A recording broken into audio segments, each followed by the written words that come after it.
Hi there, Chris here with MPC Remote Starts. Today we're going to take our add-on remote start kit and install it into this 2019 Kia Sportage. Now if we wanted to rate the difficulties of this install, let's say 1 being easy, 2 being intermediate, 3 being advanced, we're going to say this is an intermediate install. It's a semi-plug and play install with a little bit of hard wiring to go. We're going to show you how all that works out right now, so let's get started. Okay guys, so as we start our installation here, we're going to have to disassemble some pieces from this vehicle. The lower knee bolster, the kick panel, the door sill, and this side panel are all going to have to be removed, and then we're going to pop this shroud off. All this needs to be removed in order to access the wiring and the connections we need to make for this remote start install. So as we do, we're going to go ahead and get started. We'll pop the fuse panel off, set that down here on the side. You're going to pull out your molding and shielding here. And as we start this, we're going to go ahead and pop the lower panel off, just basically lift straight up. On this side here, you have your hood release. So what you'll do is you'll go ahead and push in your emergency brake, make sure it stays down.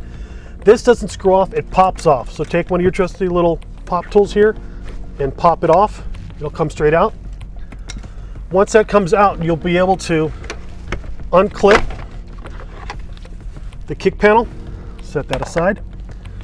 Now, to get this lower knee bolster off, we're going to have to pop this panel off. Okay, remove that. You're going to see 1, 2, 3 screws here. There's also another screw down over here. So this is where we're going to take the drill.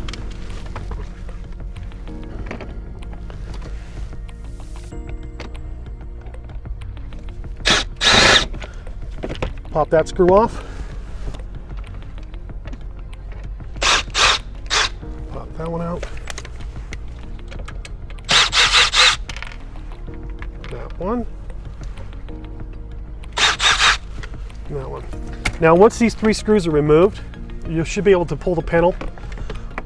There's this connection right here can be a bit stiff, so you can pop it off like so. Same thing with these. You'll see that they pop out. You'll be able to leave this down.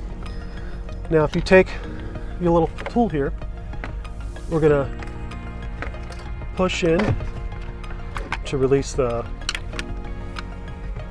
OBD2 connector, which doesn't want to work with that one, so we're going to try it with this one. There we go. That'll release that. That completely takes out the bottom of the knee bolster. Set that aside. And so now we've been able to access the lower part of the dash area. Now we're going to do the shroud. To do the shroud, there's 1 screw on the bottom here.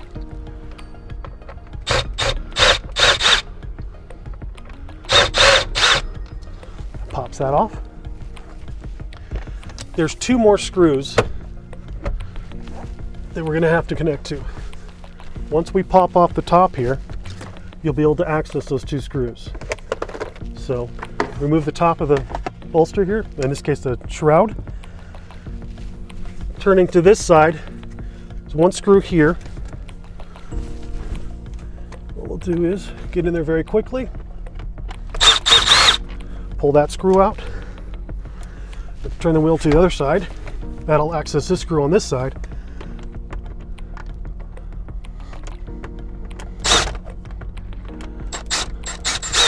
There we go. So with that access, now we can drop down the lower part of this panel. Got to take it underneath. Completely slides right out. What that's going to do is access our ignition connector, which is right here, which is where our plug and play is going to be. Our CAN connections are going to be down here, where we're going to be doing our hard wiring. Okay, so now that we've exposed the wiring to do the complete installation for the T-harness and our CAN bus connections, we're going to go ahead and take our T-harness that's included in the kit. Now the instructions are telling us we need to cut this pink with a white wire. So we take it, snap it.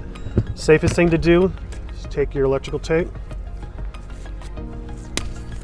And we want to tape off these connections so that there's no connection or no exposure to them.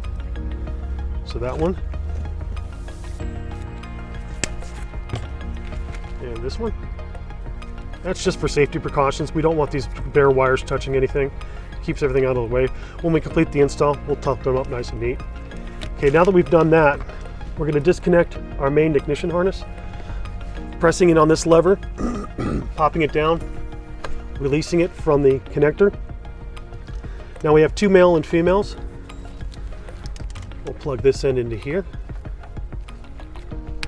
Snaps into place.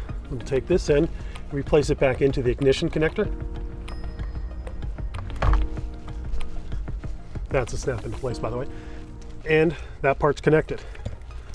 We're going to go ahead and divert this down here for our connection to our remote start once we get it in there. Okay, now that that's been complete for the ignition connector, we're going to go ahead and get our 12-pin connector that goes into the crime stopper. The most important connector here is going to be our ground.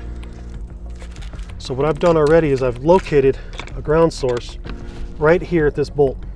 Now there's other ones on the left and right hand side, but this one's most likely going to be the closest to my brain for the install. It's a 10mm socket. Just simply remove the nut.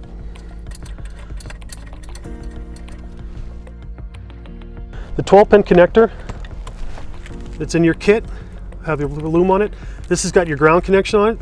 So we're going to take our ground connection, we'll pop it into the screw for the ring terminal. Screw it onto this point here.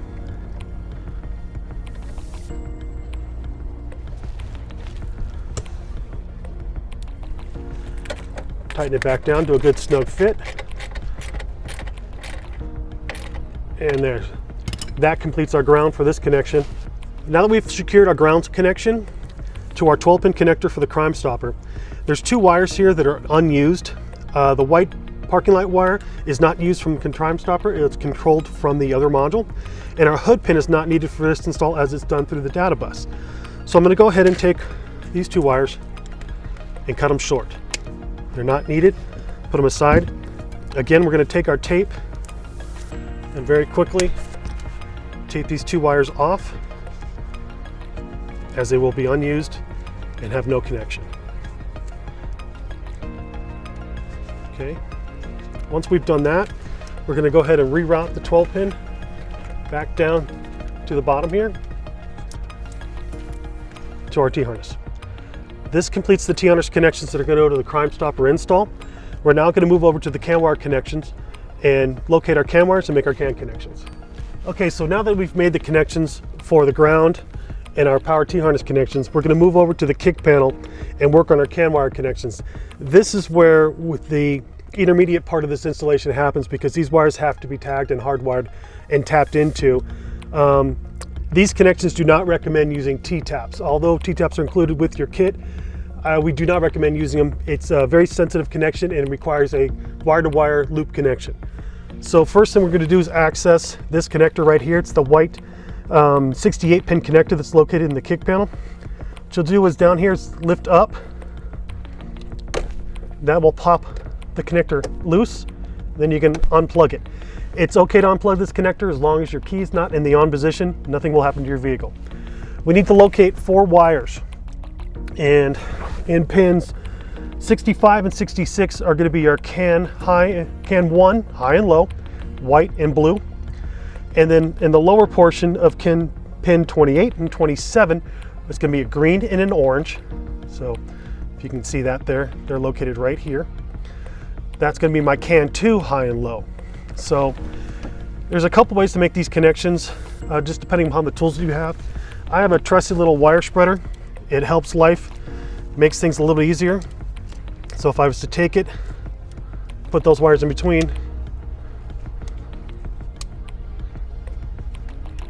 there we go. So what that does is gives me an open connection to this wire. Spread it open a little bit. Okay, once that connection's made open, what we want to do is take any kind of needle or flathead screwdriver, and we're going to poke a hole in it.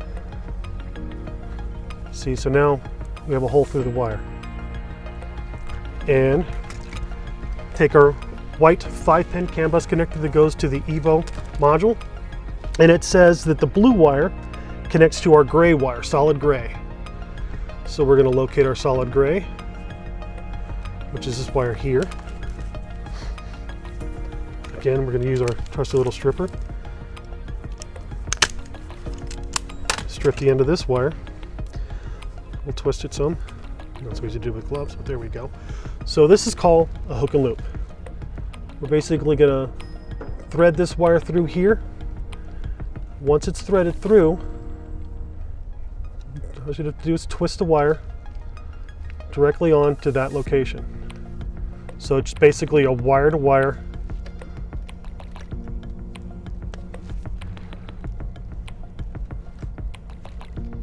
So we're twisting until it's nice and tight. As you see there, we have a direct wire to wire connection. We'll tape it up a little bit. Again, with gloves, it's fun. Secure and insulate with your tape. Wrapped around nice and neat.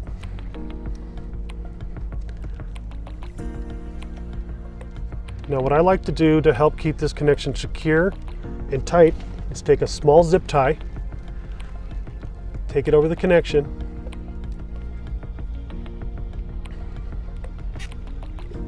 and right through the middle, tighten the zip tie. So it looks like that. That's a secured connection. We'll go ahead and cut the pigtail. And that's a hook and loop connection and the proper connection for a CAN wire connection. Okay, so we're going to talk to you about showing you how to do a CAN wire connection hook and loop like I did here, but with just having your wire strippers if you don't have a pair of spreaders like I just showed before. So we're going to take it very gently with the strippers and you're going to strip back. Now sometimes you have to be very careful because you just want to expose the wires, but you don't want to cut the wire. Okay, so once we've done that, we'll take our needle clip and try to pop the wire out from underneath it. Probably should expose a little bit more wire to do this, just so that it's easier to get underneath there. There we go. So see, now what we've done is stripped all that shielding away and exposed the wire. Now we can take our poker and again get that nice little hole through the middle. There we go. That's what I'm looking for right there. So now that we've got the wire exposed with our little hole, the white CAN wire will connect to the gray with a black. Locate our gray with a black. Take our strippers, expose that wire. Okay, thread it through the hole for a hook and loop. Okay, once it's been threaded through, twist it around, get a good full thread.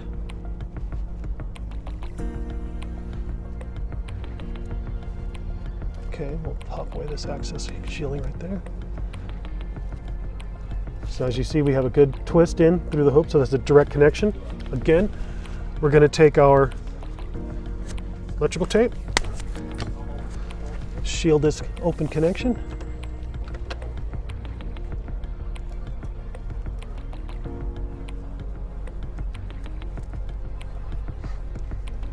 This is the best way to make this connection. If you use a T-tap, you're going to find out sometimes these wires are so thin that a T-tap does not grab the actual connection or break the shielding to the wiring. And what that causes is a bad connection and you have to go back and forth. Take our zip tie again, feed it through. Nice snug connection. Your wire cutters, cut it loose. And there, we've made our CAN 1 high and low connections. I'm going to use the same style of hook and loop connections I made for the previous wires on these wires here. I'm going to make these connections and we'll move forward with the install. So now that we have completed all 4 connections of our CAN wires, we'll go ahead and take our connector Put it back into place. Snap it back on. Connections have been made. This 5-pin white connector has a brown wire on it that's not used. So we're going to go ahead and cut it short. Not your fingers. There you go. So we'll cut that wire short, discard it. This is going to be taped up, and we're going to clean it up during the final part of the installation. Now that we've cut the brown wire, cut it loose, we have our cam wire connections completed from here. We're going to go ahead and set this down here to complete the rest of the connections and get to our module plugins. Okay guys, so what we're going to do now is we're going to go ahead and take our remote start crime stopper brain and make our connections for there. I always like to do our ground first, so we're going to go ahead and connect the 12-pin connector. Then we're going to go ahead and connect the T-harness with the black connector for the 6-pin, clipped into place. Now, you don't have to drill and mount the LED, but we do like to have it for access for troubleshooting, and it also tells us the status of the alarm brain. So we're going to plug that in. Same thing with the valet switch, our tupelo blue wire. I'm going to plug that in.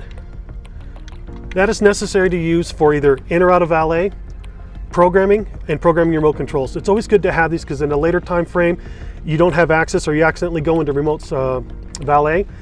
You'd want to be able to not have to go back digging for your box and looking for these. At least now they're plugged in. It'll all tuck in up into the underneath the dash area. It's out of the way, but it's accessible if necessary. So we'll go ahead and set that aside. This is the 20-pin connector that goes to our Evil All module. MPC has already pre-programmed this module for the firmware and the information it needs to activate this vehicle. We'll still have to program it to learn the ignition systems. We're going to go through that in a few minutes here, but for now, this 20-pin connector, honestly, all that's needed is this one yellow wire. It's going to connect to ignition. I'll show you how to do that in a minute. There's a green with a red in here. And I apologize for taking too long. So your green with a red wire is the only other wire that you could use. This wire is optional for your parking light connections. If we were to make our parking light connections, underneath here is our parking light switch. This connector right here, you would pop it loose, and there's going to be a yellow wire in this connector, which is on the bottom side, and you would connect this green wire to this yellow wire. So just so you know, this wire is not necessary, it's optional, and it is not needed to be connected for your remote start to operate. But I wanted to show you where your connection was if you decided you wanted to make it. We'll go ahead and re-plug that back in. So all of these wires, for the exception of that one necessary yellow wire, don't have to be used. We're going to be nice enough to cut them a little short. So now also we have this nice little nifty pigtail. These extra wires are discarded. Why are they here? A lot of these vehicles, or should I say a lot of these remote start kits, cover different vehicles. And because they cover different vehicles, these wires will be used or necessary for that install. For this particular install, these wires are discarded, not used. We're following exactly what the tip sheet tells us, and that's that we need this yellow wire. Okay, this yellow wire is going to need to have a T-tap. We're going to strip it and twist it. I always like to bend for a good connection. Take your red male blade connector that's insulated, it's included in your kit, and we're going to go ahead and crimp it onto with your crimp tool. Nice good connection, like so. What's nifty about this is on the T-harness, we already include the male yellow T-tap to connect this to. It's already on the kit. When you're plugging it in, make sure that this blade connector goes into that hold. So checking both sides, it's completed its connection. Give it a nice little jiggle and boom, it's solid. That's the only connection necessary for this 20-pin connector. Okay, now that we've made our connections to the module, what we're going to do, we're ready to program. What we're going to do now is going to press and hold down this program button. While holding down the program button, plug in the black 4-pin connector. Okay, we're going to let go on a solid blue light. Let go. Okay, now you're going to go ahead and plug in the 5-pin white connector. Let's plug in the 20-pin white connector.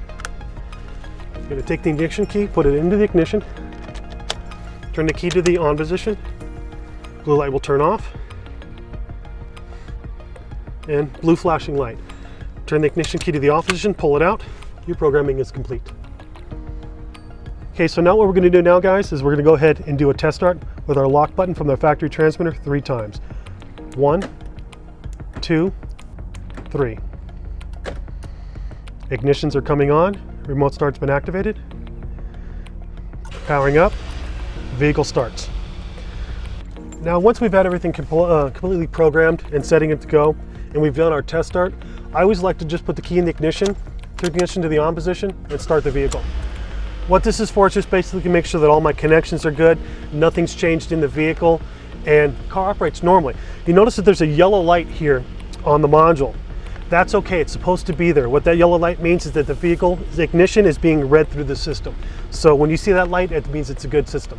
All right, so all our connections are made, vehicle's running good. What we're gonna do now is put everything back together, tuck this module back up underneath the vehicle, and complete your system.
Okay, so now we've completed the install. Everything's been buttoned up underneath the dash.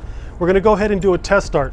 However, in the event that once you button up your dash and in the completion of your remote start, you go to do a lock 3 times on your remote control and it doesn't start, that's gonna tell you to go back in and double check your connections and make sure that nothing has come unplugged, disconnected, or removed from place while you were rebuttoning up the dash and putting everything back together. Sometimes that can happen. If that doesn't and you're all good to go, this is what will happen. We'll press the lock button 3 times. 1, 2, 3. And within 10 to 15 seconds, the vehicle's going to go ahead and start for us. So now it's started. Let's do the ignition takeover. So what you're going to do is take the ignition key, put it into the ignition, turn it to the on position, push your foot on the brake pedal. That will disengage the remote start, ignition's taken over, and you're ready to drive away.